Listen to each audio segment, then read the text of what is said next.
जय हिंद स्टूडेंट्स। आप सबका एग्ज़ाम ख़त्म हो चुका है पार्ट 1 का फाइनली, और जो 100 हिंदी रखे होंगे उनका एग्ज़ाम 2 से 4 होगा।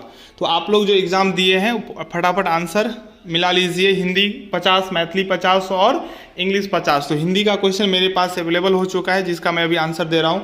मैथिली 50 वाले स्टूडेंट्स हमको व्हाट्सअप पे क्वेश्चन भेज दें तो उसका भी आंसर मैं अपलोड कर दूंगा। 2 ही वीडियो हिंदी 50 का हमने अपलोड किया था, लगभग 40 क्वेश्चन उससे आया ही था। तो आप लोगों का एग्ज़ाम बहुत अच्छा हुआ होगा, मैं उम्मीद करता हूँ। आप लोग फटाफट आंसर मिला के कमेंट में बताइएगा जो कितना सही हुआ है। पहला जो क्वेश्चन था, रश्मिरथी का मुख्य चरित्र कौन है? तो सबको पता है यह क्वेश्चन किसी से भी गलत नहीं हुआ होगा। जो रश्मिरथी का मुख्य चरित्र था वो कर्ण। दूसरा प्रश्न है, रश्मिरथी शीर्षक का क्या अर्थ होता है? तो रश्मिरथी शीर्षक का जो अर्थ होता है वो होता है सूर्य का रथ, जो कि ऑप्शन में कहीं नहीं दिया हुआ, इसलिए इसका हो जाएगा ऑप्शन डी। चलिए तीसरा प्रश्न है, रश्मिरथी का प्रकाशन वर्ष क्या है? तो 1952 इसका प्रकाशन वर्ष है, 3 का हो जाएगा ए। चौथा प्रश्न है, कर्ण कुंती संवाद।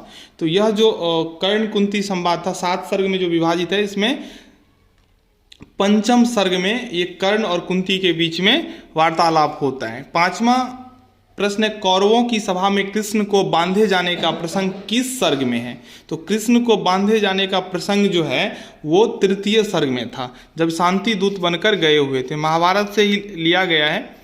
6ठा प्रश्न है, परशुराम का प्रसंग किस सर्ग में आता है? तो 2 सर्ग में परशुराम का प्रसंग आता है, तो 6 का बी हो जाएगा। 7वां प्रश्न है, कर्ण से कवच कुंडल की याचना किसने की थी? तो इंद्र ने कवच और कुंडल मांग लिया था कर्ण से। 8वां प्रश्न है, भीष्म ने कर्ण को क्या कहकर संबोधित किया था? तो भीष्म ने कर्ण को अधिरथी कहा था, महारथी नहीं कवि का।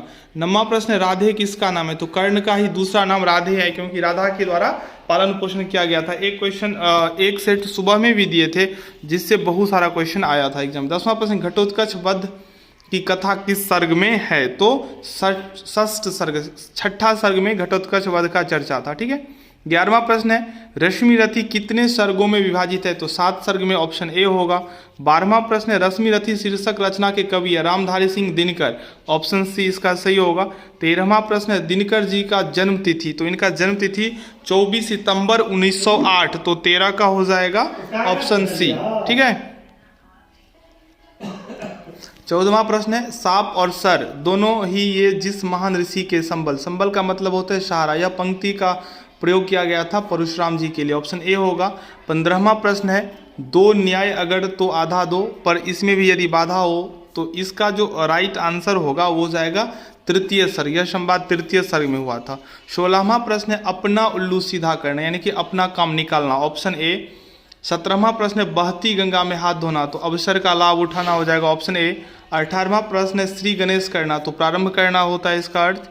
19वां प्रश्न है, का वर्षा जब कृषि सुखाने, मतलब समय निकल जाने पर प्रयत्न व्यर्थ होता है, ऑप्शन ए राइट होगा।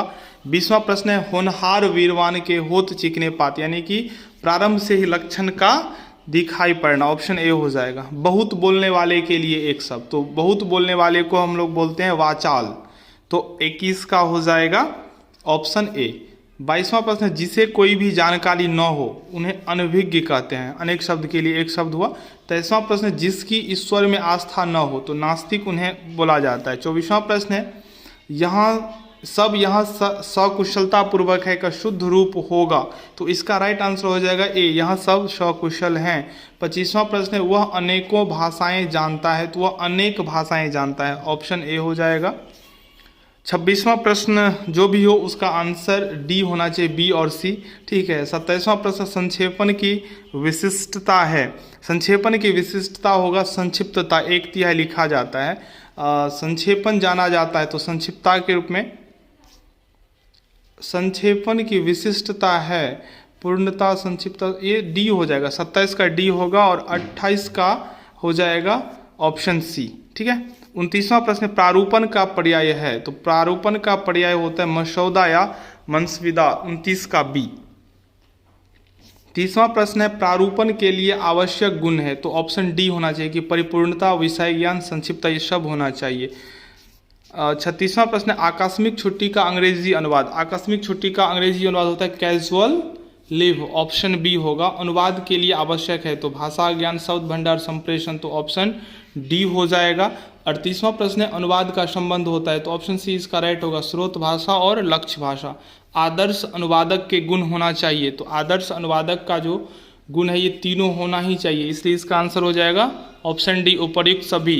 40वां प्रश्न पल्लवन की विशेषता है, तो पल्लवन की विशेषता होता है सृजनता, ये केंद्रोन्मुख, ये तो कल्पनाशीलता, ऑप्शन डी ही इसका भी राइट होगा। और 41वां प्रश्न है, चलिए देख लेते हैं। जब कोई सूचना या निर्देश एक साथ ही अनेक कार्यालयों, विभागों, अधिकारियों तक भेजी जाती है तो उन्हें हम लोग बोलते हैं ज्ञापन, ऑप्शन बी हो जाएगा 41 का। अर्ध सरकारी पत्रों का प्रयोग किया जाता है, तो अर्ध सरकारी पत्रों का प्रयोग किया जाता है सरकारी अधिकारियों के आपसी पत्र व्यवहार में। 43वां प्रश्न है मितव्ययी पत्र का प्रयोग किया जाता है, तो इसका जो सही उत्तर हो जाएगा ऑप्शन डी।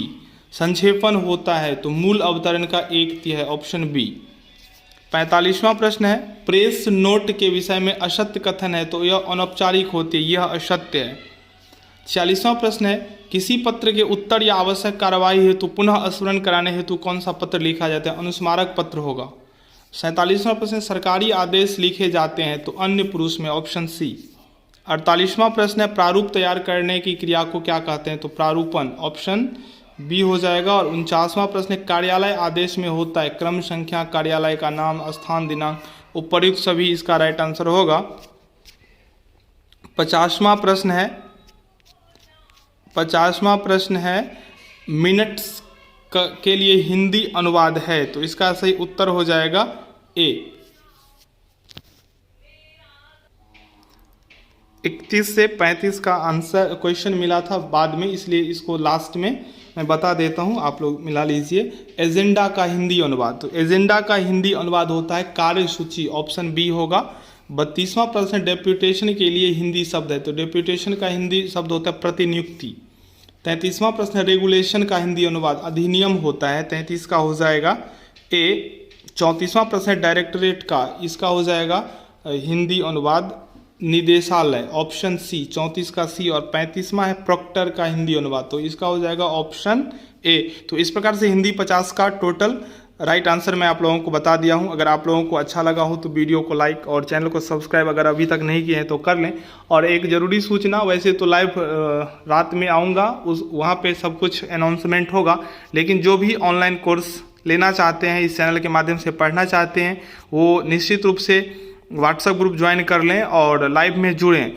कल आप लोगों के लिए सिलेबस अपलोड होगा, सिलेबस को देख लें। उसके बाद बुक लिस्ट भी जारी होगा, जो कौन कौन बुक आपको लेना है, किस राइटर का लेना है और कैसा प्रिपरेशन करना है पार्ट 2 का, यह सभी बात की जानकारी आपको लाइव सेशन में वीडियो के माध्यम से, इस चैनल के माध्यम से बताया जाएगा। इसलिए यह चैनल आप लोगों के लिए काफ़ी महत्वपूर्ण है। इस चैनल को सब्सक्राइब करके इस चैनल के साथ जुड़ जाइए। अभी के लिए इतना ही। अगर आपको मैथिली का आंसर की चाहिए तो मैथिली का क्वेश्चन हमारे व्हाट्सएप पर भेजिए, तो मैं उसके आधे घंटे के अंदर में उसका आंसर भी अपलोड कर दूंगा। मेरे पास हिंदी का क्वेश्चन आया जिसका मैंने वीडियो अपलोड कर दिया। फटाफट आप लोग मिला के बताइए कितना सही हुआ। धन्यवाद।